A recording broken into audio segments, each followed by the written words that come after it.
আশা করব আপনারা সকলে ভালো আছেন। আপনারা দেখছেন আজকের রাজনীতি। আপনাদের কাছে একটাই অনুরোধ থাকবে, যারা প্রথমবার আমাদের চ্যানেলটি দেখছেন লাইক করবেন, সাবস্ক্রাইব করবেন, আমাদের পাশে থাকবেন। আজকের নওশাদ সিদ্দিকীর একটা ঝড় তোলা বক্তব্য আপনাদেরকে শোনাবো।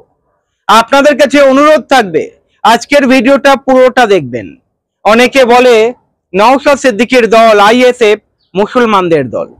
নওশাদ সিদ্দিকী মাথায় টুপি পরে, হিন্দুরা কেন সাপোর্ট করবে নওশাদ সিদ্দিকীকে?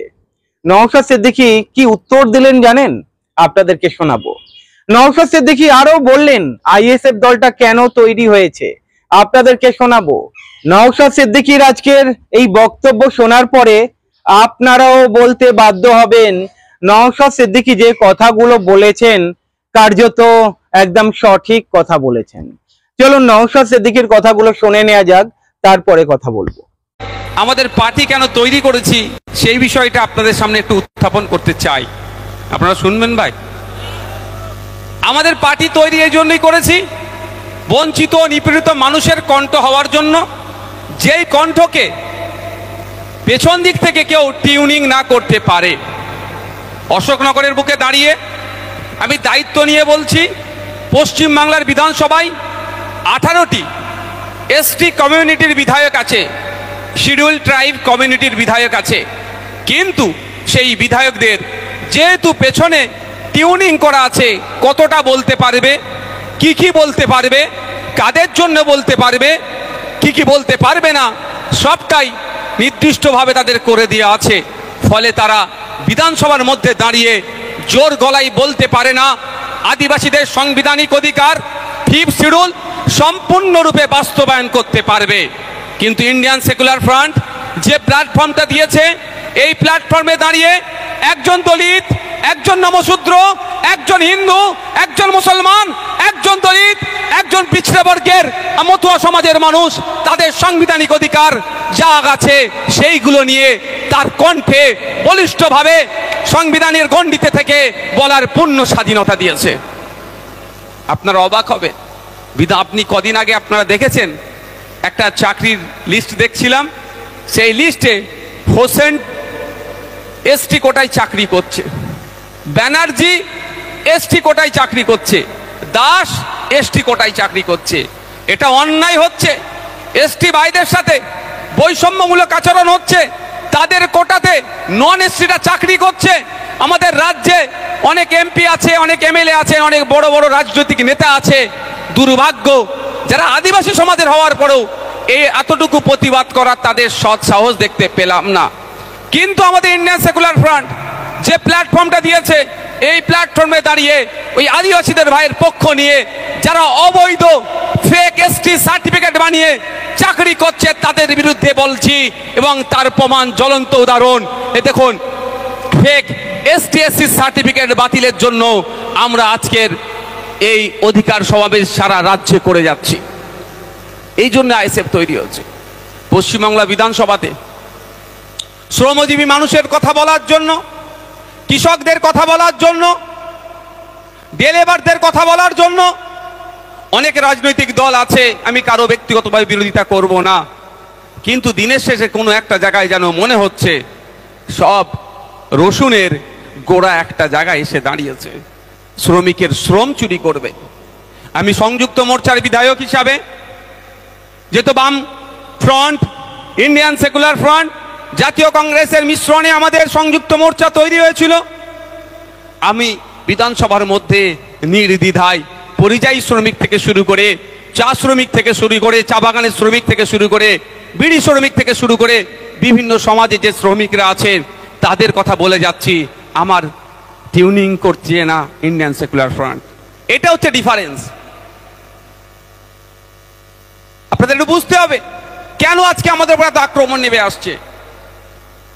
যেখানে আমার হিন্দু সমাজের ভাইয়েরা একটু বেশি বসবাস করে, সেখানে যে বলা হচ্ছে নওশাদ সিদ্দিকীর মাথায় টুপি, মুখে দাড়ি, ওর পার্টিতে তুমি কেন যুক্ত হবে? তবে একটা কথা বলে দিই, এটা আমার পার্টি নয়। ইন্ডিয়ান সেকুলার ফ্রন্টের এই পার্টিতে আমার যতটা ক্ষমতা আছে তাপস ব্যানার্জির অতটা ক্ষমতা আছে, লক্ষ্মীকান্ত হাসদার অতটাই ক্ষমতা আছে এবং বিশ্বজিৎ মাইতির অতটাই ক্ষমতা আছে। অর্থাৎ আমাদের পার্টি এটা আমার পার্টি নয়। কিন্তু আমার যেখানে মুসলিম সম্প্রদায়ের ভাইরা আছে তাদেরকে গিয়ে বোঝানো হচ্ছে। কিন্তু আমি তাদেরকে বলবো, যাদেরকে বোঝানোর চেষ্টা করছে, বলুন, প্রশ্ন করুন, যখন টেট পরীক্ষা হয়েছিল আমার হিন্দু সমাজের মা বোনেরা শাখাপালা পরে যখন পরীক্ষা কেন্দ্রে গিয়েছিল, এই অপদার্থ রাজ্য সরকারের প্রশাসন তখন শাখাপালা খুলিয়ে পরীক্ষা কেন্দ্রে ঢুকানোর জন্য যে ব্যবস্থা করেছিল, অন্য কেউ প্রতিবাদ করেনি। ইন্ডিয়ান সেকুলার ফ্রন্ট প্রতিবাদ করেছিল, নওশাদ সিদ্দিকী প্রতিবাদ করেছিল। কিন্তু আমি মুসলমানদের দল হয়ে যাচ্ছি। একটু আগিয়ে যাওয়া যাক, যেখানে মুসলিম সম্প্রদায়ের ভাইরা বসবাস করে একটু বেশি সংখ্যায়, সেখানে গিয়ে বোঝাচ্ছে কি ও বিজেপির দালাল। ভালো কথা, বিজেপির কাছ থেকে কোটি কোটি টাকা নিয়েছে। আজকে চলে যাওয়ার পরে এখানকার বিধায়ক, এখানকার এমপি, এখানকার পঞ্চায়েত পৌরসভার কি বলে ওটাকে গো, চেয়ারম্যান, প্রধান, এই সরি এখানে কাউন্সিলর কি বলবে, ও বিজেপির দালাল। আজকে একটা ভিডিও দেখছিলাম, আপনাদের ভাগ্য করে একটা এমপি এমএলএ পেয়েছেন বাবু, আপনারা ছবিটা বাড়িতে বাঁধিয়ে রাখবেন। এমএলএ কথা শুনেছেন? আমি অবাক ওনার বক্তব্য। ন্যূনতম সাংবিধানিক জ্ঞান আছে কি না নাই সেটা আমি বলবো না, কিন্তু সংবিধানকে সম্মান দিতে হবে না হবে না সেটা কিন্তু আমি কোনো জানাতে চাই। যে সরকারটা চলছে এটা জনগণের সরকার। কোনো একটা রাজনৈতিক দল থেকে বেশি ভোট, বেশি এমএলএ নির্বাচিত হয়েছে মানে এ নয় যা ইচ্ছা তাই করবে, যা ইচ্ছা তাই বলবে। কোনো একটা জায়গায় এই অশোকনগরের মধ্যে এই অতিবৃষ্টির কারণে জল জমে গিয়েছে, পানি জমে গিয়েছে। সেখানে যখন এমএলএ পৌঁছেছে, কোন এক মা তাকে যখন বলে যে এই পানিটাকে সংস্কারের মানে ক্লিয়ারের কথা, তখন কি বলছে? পঞ্চায়েতের মেম্বার তৃণমূলের, প্রধান তৃণমূলের, এমএলএ তৃণমূলের, এমপি তৃণমূলের, তারপরে যে ভাষা বলেছে বাকি যেগুলো আমার পক্ষে বলা সম্ভব হয়ে উঠছে না।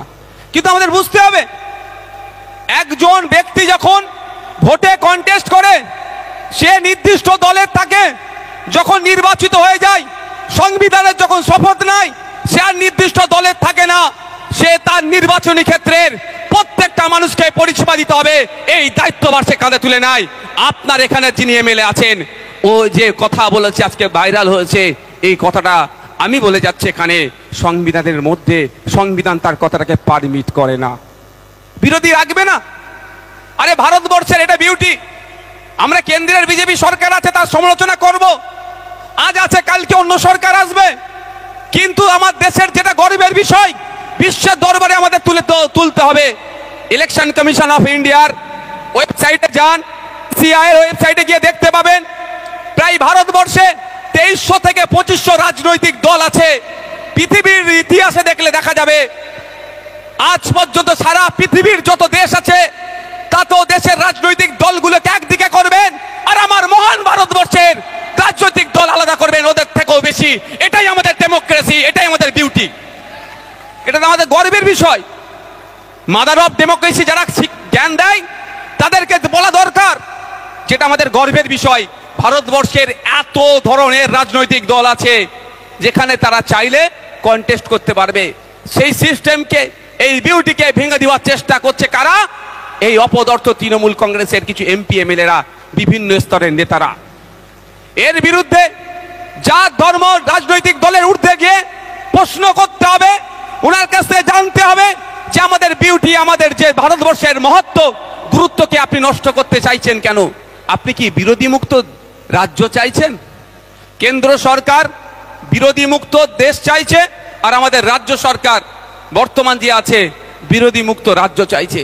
কিন্তু আমরা ভুলে গেলে চলবে না, যেখানে ডেমোক্রেসিতে বিরোধী অপোজিশন যতই শক্তিশালী থাকবে, ডেমোক্রেসি ততটাই সুরক্ষিত থাকবে, এটা ভুললে চলবে না।